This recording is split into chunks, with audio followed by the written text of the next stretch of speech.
आप पर भगवान की कृपा बनी रहे, आपका जीवन मंगलमय हो। इन्हीं शुभकामनाओं के साथ कथा को प्रारंभ करते हैं। साथ ही YouTube पर जो लोग कथा सुन रहे हैं, आप सभी को भी जय श्रीमन नारायण। यहाँ जो माताएं बहनें भक्त जन बैठे हैं, सबको जय श्रीमन नारायण, जय श्री कृष्णा, जय श्री राधे। आप सभी भक्तों का जीवन भगवान की कृपा से फलता फूलता रहे, खुशियाँ दिन दूनी रात चौगुनी बढ़ती रहें। इन्हीं शुभकामनाओं से आज कथा का प्रारंभ करते हैं। भक्तों, कल हम लोगों ने कथा में सुना कि माता शबरी के घर राम जी आए। शबरी देखि राम गृह आए, मुनि के वचन समुझ जिय भाए। हमारे जीवन में संतों की वाणी कभी असत्य नहीं होती और गुरुजनों की वाणी भी कभी असत्य नहीं होती। हमारे घर भी भगवान जरूर आएंगे। कब? जब हम भी सबरी की तरह इंतजार करना सीख लेंगे तब। एक संत गा रहे थे, संत जी गा रहे थे, तुमने आंगन नहीं बुहारा, चंचल मन को नहीं सुधारा, कैसे आएंगे भगवान, कैसे आएंगे भगवान। है ना? तुमने आंगन नहीं बुहारा, चंचल मन को नहीं सुधारा, कैसे आएंगे भगवान, कैसे आएंगे भगवान। जब तक हम अपना आंगन नहीं बुहारेंगे, मतलब साफ करेंगे। कौन सा आंगन? हमारा हृदय आंगन है, और इस आंगन को हम साफ सुथरा रखें, बिल्कुल शबरी की तरह निष्काम निष्कपटता। जब माता शबरी के यहाँ आए तो शबरी के अंदर 9 प्रकार की भक्तियां थीं। उन 9 भक्तियों को राम जी ने बड़ी श्रद्धा से सुनाया। माँ, तुम्हारे माध्यम से हम जगत को यह कह रहे हैं कि नवमहु एकहु जिनके होई, नारी पुरुष सचराचर कोई। इन 9 में से एक भक्ति भी किसी के अंदर आ गई तो उस प्राणी का उद्धार हो जाएगा। कौन सी भक्ति जरूरी है जीवन में? प्रथम भगति संतन कर संगा। पहली भक्ति है संतों का संग करना। व्यर्थ की बकवास करने से अच्छा है, व्यर्थ का प्रपंच करने से अच्छा है, जब भी बोला जाए तो भगवान के बारे में बोला जाए। हम आपके बारे में बोलेंगे तो क्या फायदा होगा? हमारे पड़ोसी अच्छे हैं और पड़ोसी बहुत बुरे हैं, हमें क्या करना? पड़ोसी अच्छे हैं इससे भी हमें क्या करना, और हमारे पड़ोसी बुरे हैं इससे भी हमें क्या करना? जबकि आज लोग ज्यादा समय अपना रिश्तेदारों की बुराई में या पड़ोसी पड़ोसन की बुराई में ज्यादा समय गुजारते हैं। जबकि यहाँ लिखा है कि पहली भक्ति है सत्संग करना, भगवान की कथा सुनना, संतों की संगति करना। पहली भक्ति है। आप कुछ ना कीजिए, केवल भगवान की कथाओं का श्रवण पान कीजिए, केवल श्रवण पान कीजिए, केवल श्रवण। इतने भर से हम सभी प्राणियों का कल्याण हो जाएगा। पहली भक्ति है कथा सुनना। माता शबरी नित्य कथा सुना करती थी। आप भी आदत बनाओ कि आपको रोज कथा सुनना है। इसीलिए हम साधना टीवी पर आपके लिए रोज कथा का सुंदर सा कार्यक्रम लेकर के आते हैं। टीवी पर ना सुन पाए तो आप अपने मोबाइल पर YouTube पर अनिरुद्धाचार्य जी डालें और YouTube के माध्यम से सुन लिया करें, बच्चों को सुनवाया करें। जो बात आपको अच्छी लगा करे वो रिपीट बच्चों को जरूर सुनवाया करें। बच्चों की बुद्धि इसी से ठीक होती है। सत्संग के बिना गति नहीं है। पहली भक्ति है सत्संग करना। दूसरी भक्ति क्या है? दूसरी भक्ति है दूसर रति मम कथा प्रसंगा। भगवान की कथाओं को प्रेम से सुनना और सुनकर उन कथाओं के प्रति प्रेम रखना। भगवान की कथाएं सुन लेना अलग विषय है, पर प्रेम से सुनना, श्रद्धा से सुनना, केवल कानों से नहीं सुनना, आंखों से भी सुनना। आंखों से सुनना क्या है? बोले जैसी जैसी कथा हम कह रहे हैं कि राम जी सबरी के घर आए तो आपके अंदर सबरी का चित्र बनता जाए, और हम कह रहे हैं राम जी ने सबरी को बेर खिलाया, तो वो चित्र जो जो हम कहते जाएं वह चित्र आप वह कल्पना अपने भीतर करते जाएं, यही है सुनना।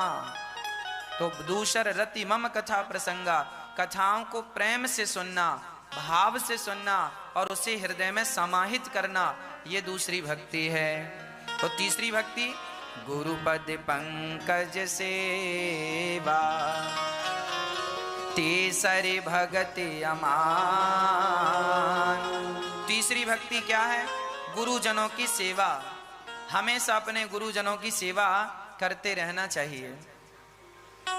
माँ की सेवा, पिता की सेवा, अतिथि की सेवा, चरणों की सेवा जरूर करना चाहिए। सबके चरण दबाना चाहिए। जो आपसे बड़े हैं, पूज्य हैं, उन सभी के चरणों की सेवा करनी चाहिए। सेवा करने वाला, कहते हैं ना, जो सेवा करेगा मेवा खाएगा। अब सेवा नहीं करे तो मेवा कहाँ से खाए? इसीलिए बच्चों को चाहिए कि वो अपने से बड़े लोगों का, माता पिता का, गुरुजनों, अतिथियों का खूब चरण सेवा किया करें, चरण वंदना किया करें। माता लक्ष्मी नित्य अपने नारायण के चरण दबाया करती हैं। ये चरण सेवा करना तीसरी भक्ति है। इसीलिए ये दास अनिरुद्ध अपनी माओं की, जो वृद्ध माताएं गौरी गोपाल वृद्धाश्रम में रहती हैं ना, हम उन सभी माताओं के चरण जरूर दबाते हैं। माताएं तो कई बार मना करती हैं, बेटा मत दबाओ पाओ, बेटा मत दबाओ पाओ। हम कहते हैं माँ आपको पता नहीं है, हमें पता है, इन चरणों में ही नारायण का वास है। यदि हम चरणों से जुड़ गए तो भगवान से जुड़ना यही है। यदि आप चरणों से नहीं जुड़े तो भगवान से कभी नहीं जुड़ पाओगे। इसीलिए चरण सेवा करने से भगवान की सेवा मानी जाती है। आप किसी के भी पांव दबाइए, आप ये सोचकर मत पांव दबाइए कि मैं फलाने व्यक्ति के पांव दबा रहा हूं। आप ये सोचकर पांव दबाया करिए कि मैं नारायण के पांव दबा रहा हूं। तो पांव दबाएंगे यहाँ, पर फल मिलेगा भगवान नारायण के चरण दबाने का। मैं माँओं के पांव नहीं दबाता, माँओं के रूप में जो नारायण है, माँओं के रूप में जो भगवान है, सर्वम खलविदम ब्रह्मा, मैं तो उस नारायण के पांव दबाता हूं। उदाहरण से समझिए एक बात को।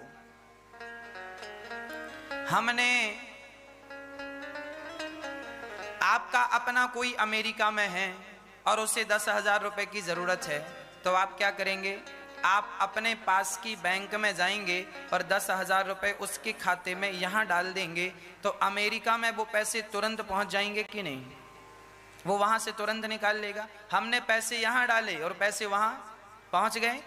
उसी तरह तो मैंने माँ के पांव यहां दबाए तो वहां भगवान के पांव दब गए, वो अपने आप वहां पहुंच गया।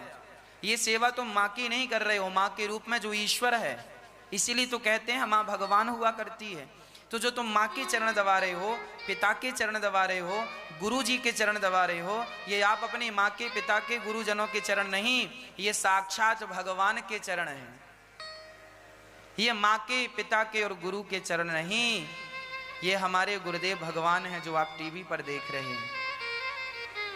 इनके चरणों की सेवा करने से हम ये समझते हैं कि हम नारायण के चरणों की सेवा ही कर रहे हैं।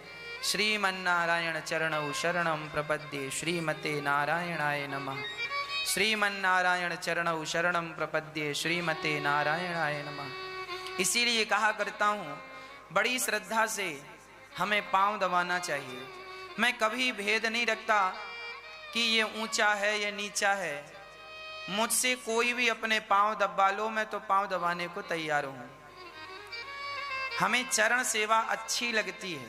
पता नहीं, बचपन से आपको बताऊं, मेरे जीवन में सबसे ज्यादा मुझे अवसर मिला है चरण सेवा करने का।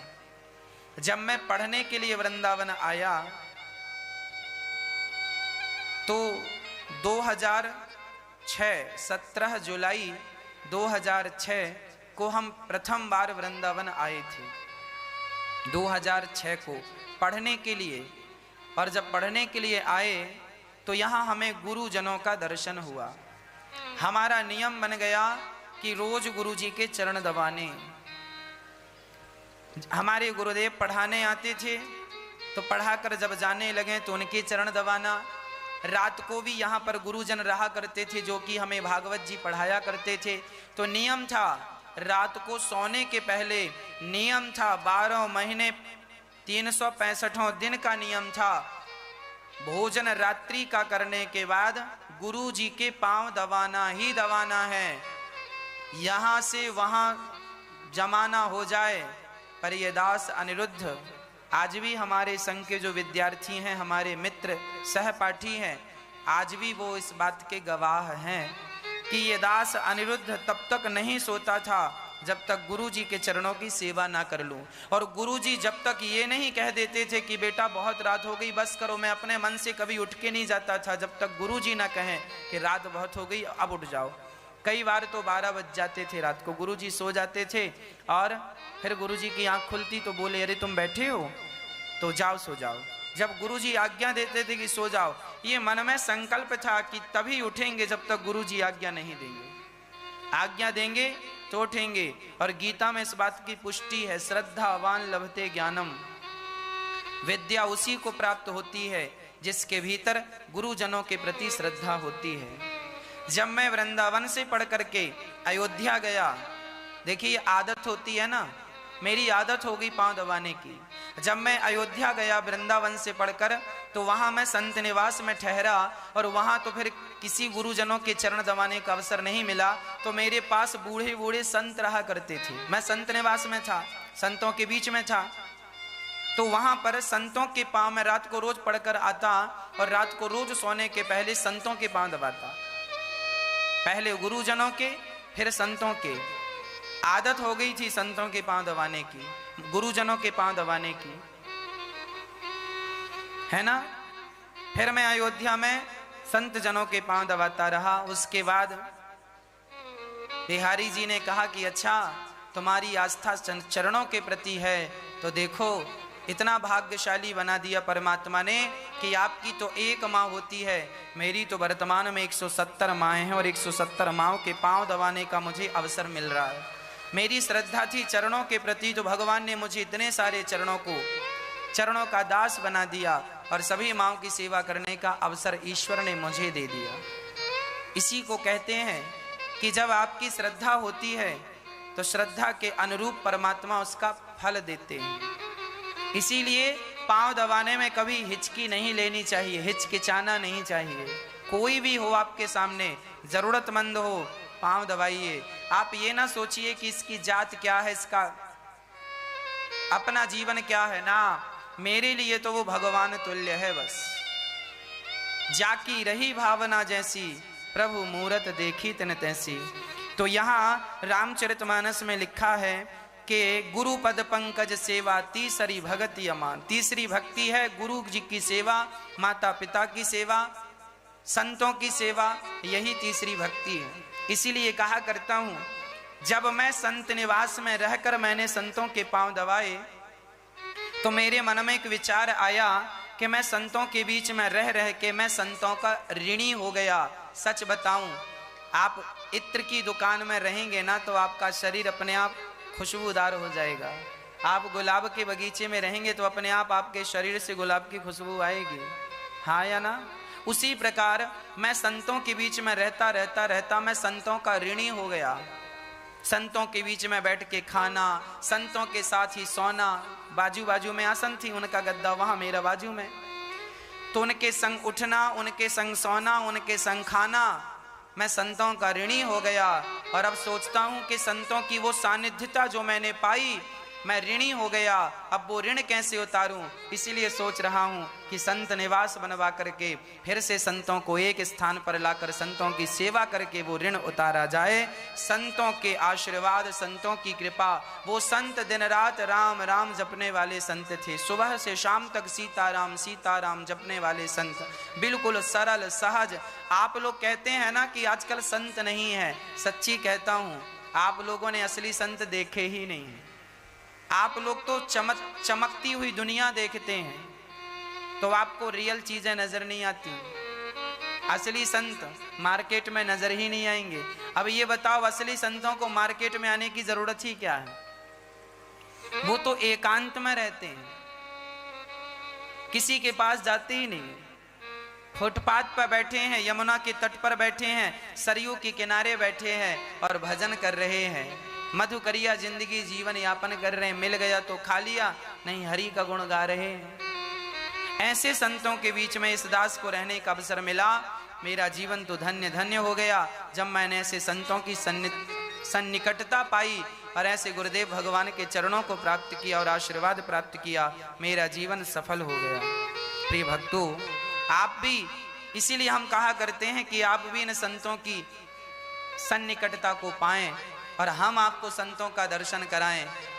इसीलिए एक संत निवास बनवाने की जरूरत है।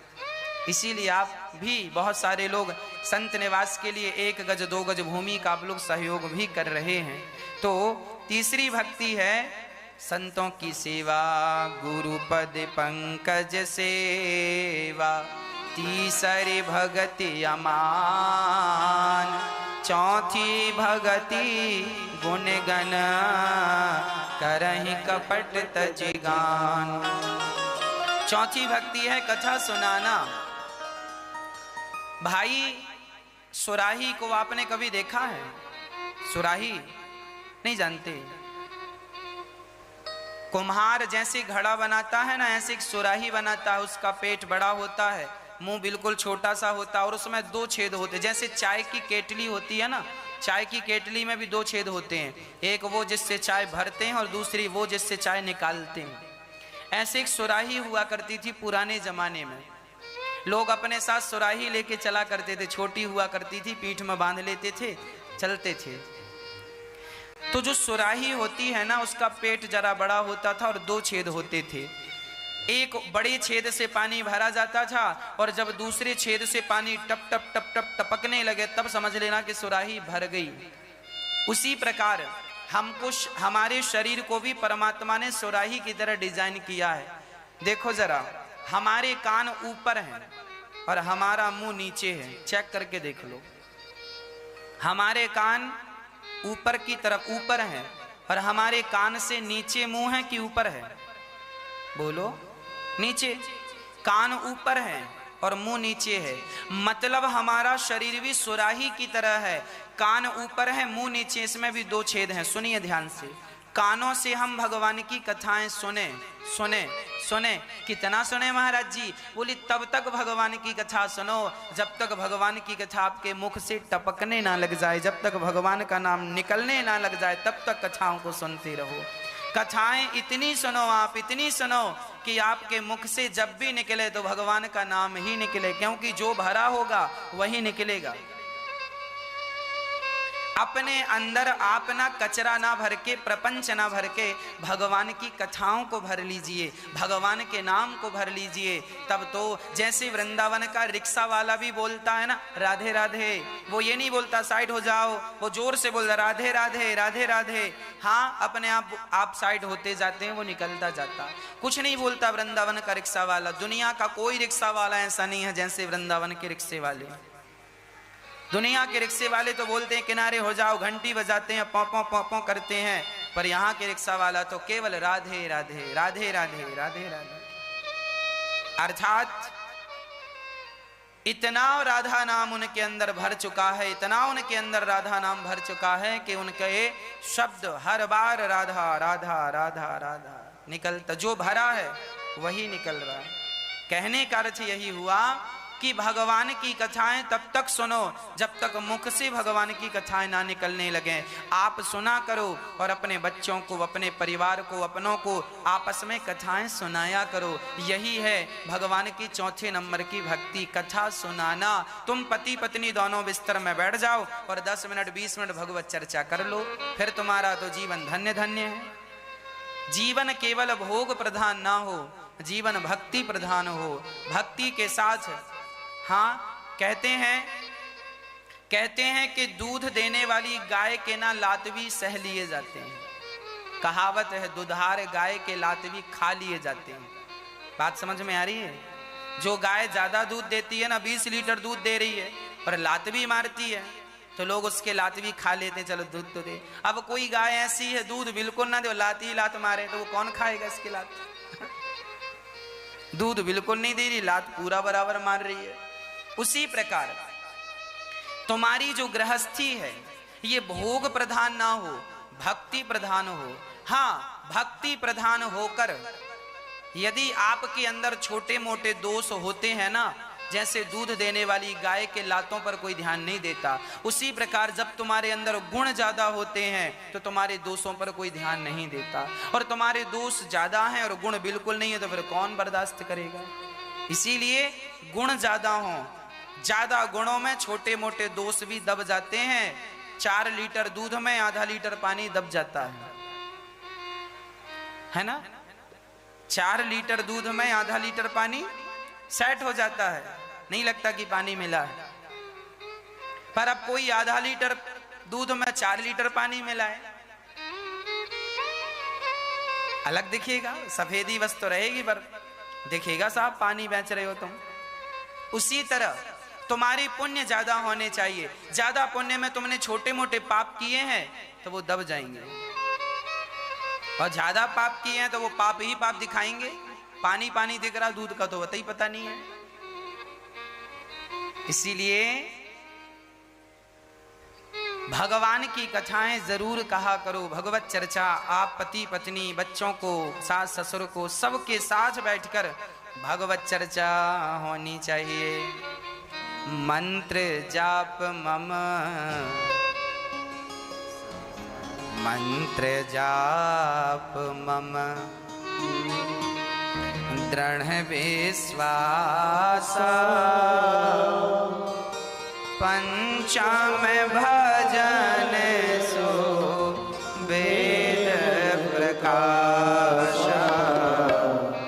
मंत्र जाप मम दृढ़ विश्वास, पंचम भजन सो वेद प्रकाश।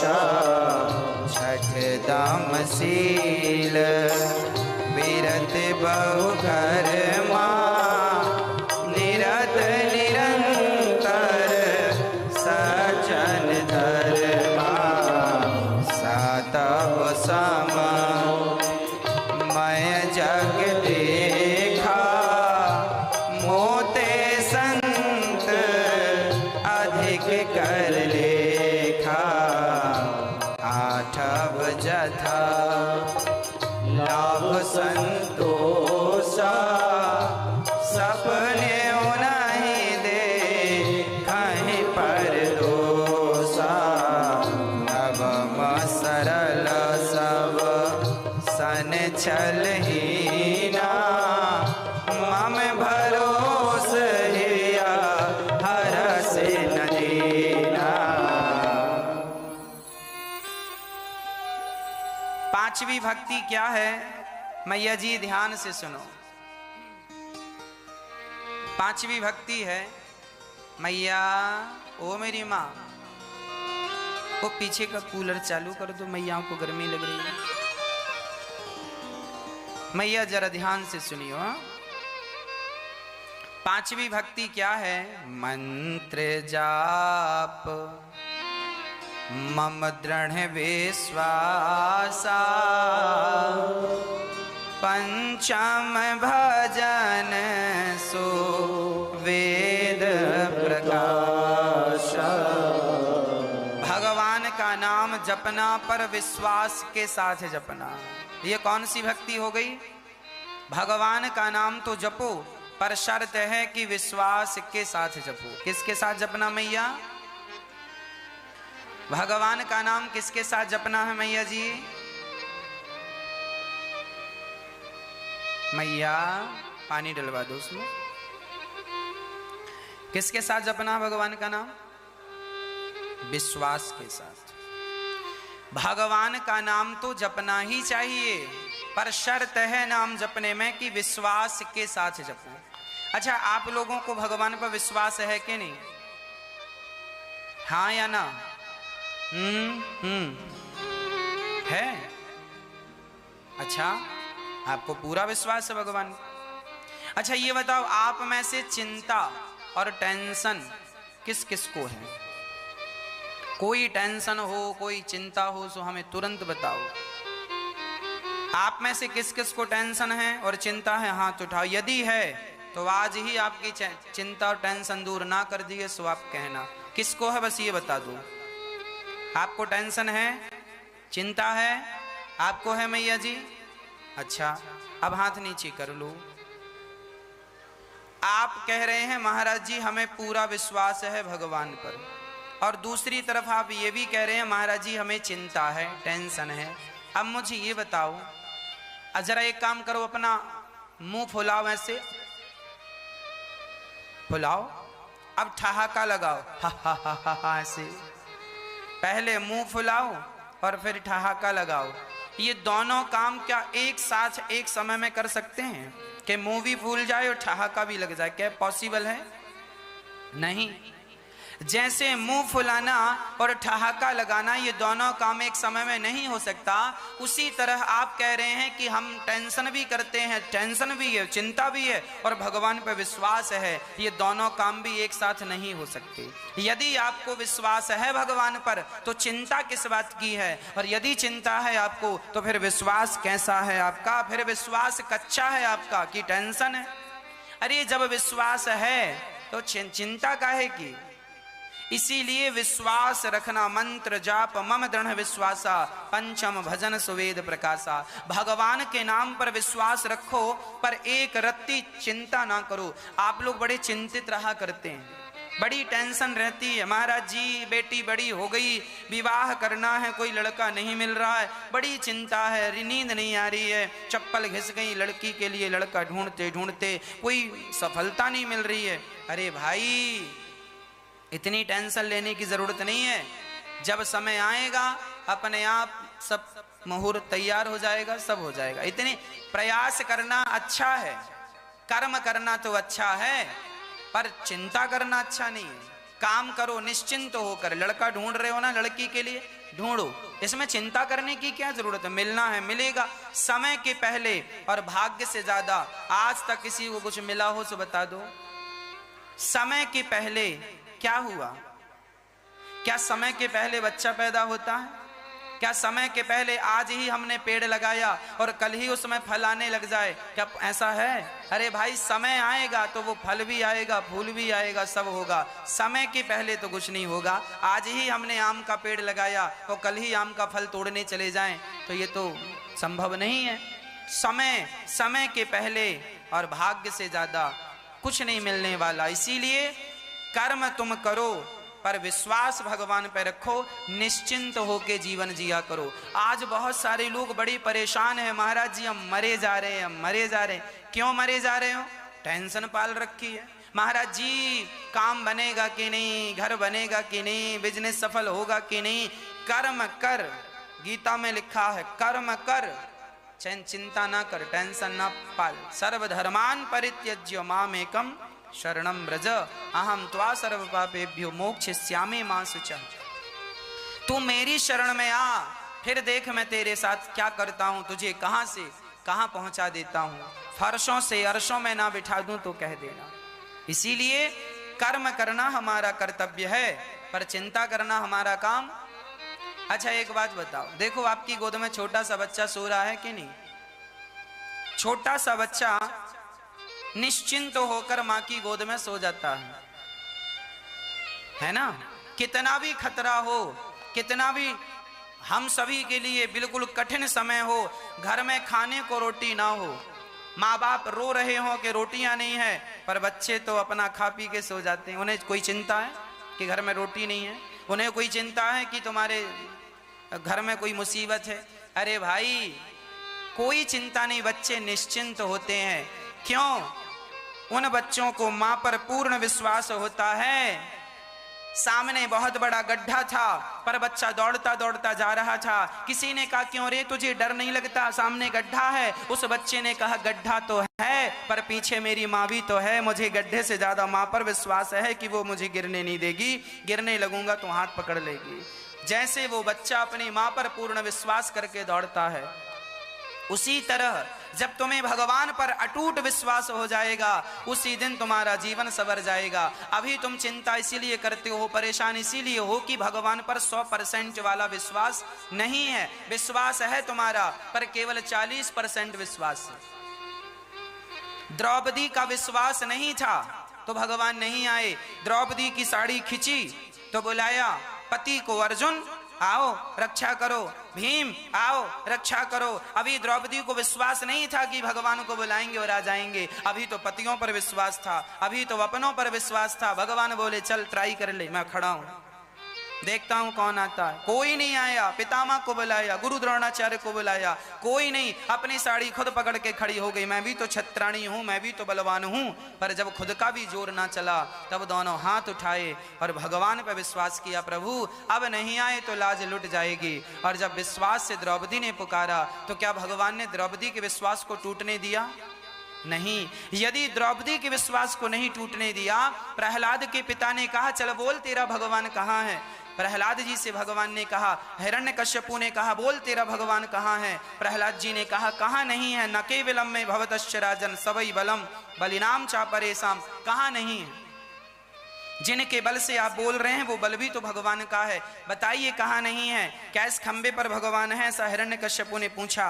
प्रहलाद ने झट से कह दिया हाँ इस खंबे पर भी भगवान है। प्रहलाद को इतना सा भी संदेह नहीं था। प्रहलाद जी जानते थे जो कण कण में है वो इस खंबे पर है। और जब खंबा तोड़कर ट्राई किया हिरण्यकश्यपु ने, तो भगवान ने प्रहलाद के वचन की रक्षा की कि नहीं? क्या प्रहलाद जी के वचन को भगवान ने टूटने दिया? यदि भगवान प्रहलाद के वचन को नहीं टूटने देते, यदि भगवान प्रहलाद के विश्वास को नहीं टूटने देते, द्रौपदी के विश्वास को नहीं टूटने देते, नरसिंह मेहता के विश्वास को नहीं टूटने देते, समय से मायरा भरने आ गए कि नहीं नरसिंह मेहता के यहाँ? यदि भगवान इनके विश्वास को नहीं टूटने देते तो मुझे 100% नहीं 1000% विश्वास है कि भगवान हमारे और आपके विश्वास को भी नहीं टूटने देंगे। पर शर्त यही है कि तुम विश्वास भगवान पर पूरा रखो,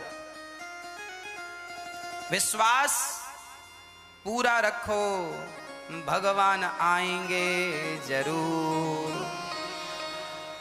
यदि विश्वास है तो भगवान पास है, और विश्वास नहीं तो प्रभु पास में नहीं। हाँ मत होना मन बावरे उदास, ये सांवेरा जरूर आएगा। मन में रखना विश्वास, ये सांवेरा जरूर आएगा। दोनों हाथ उठा के